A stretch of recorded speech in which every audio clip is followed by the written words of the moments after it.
Modern life is designed to remove friction, and on the surface that feels like progress because everything is faster, smoother, and easier than it was before.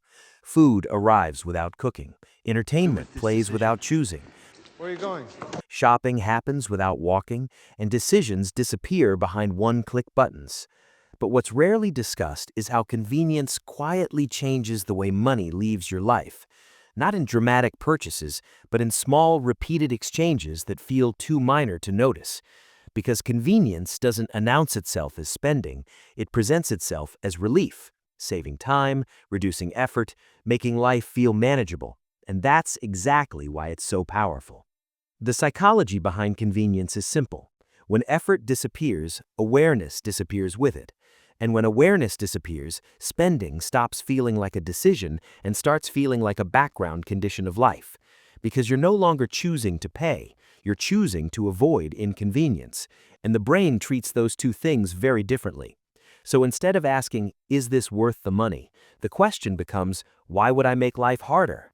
And that subtle shift is where the long-term cost begins. Most convenience expenses don't hurt individually. Delivery fees, service charges, priority access, faster shipping, app subscriptions, automatic renewals, they're small enough to bypass emotional resistance, but they're also permanent, which means once convenience enters your routine, it rarely leaves. And over time, those small monthly costs form a fixed layer of spending that grows quietly, not because life is getting better, but because friction is being removed at a price that compounds.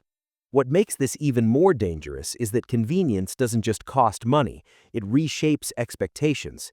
Because once you get used to ease, anything slower feels like deprivation. Cooking feels inefficient, waiting feels unreasonable, planning feels exhausting, and the idea of doing things the long way starts to feel like going backward, even if it saves money or builds skill. So instead of convenience being an occasional choice, it becomes the default setting, and defaults are where long-term behavior is formed. This is why many people feel financially stretched despite stable incomes, not because they're irresponsible, but because modern life has quietly converted time, effort, and patience into recurring expenses. And those expenses don't feel optional anymore. They feel structural, built into daily life. And once spending becomes structural, it stops being questioned, which means it keeps growing without resistance.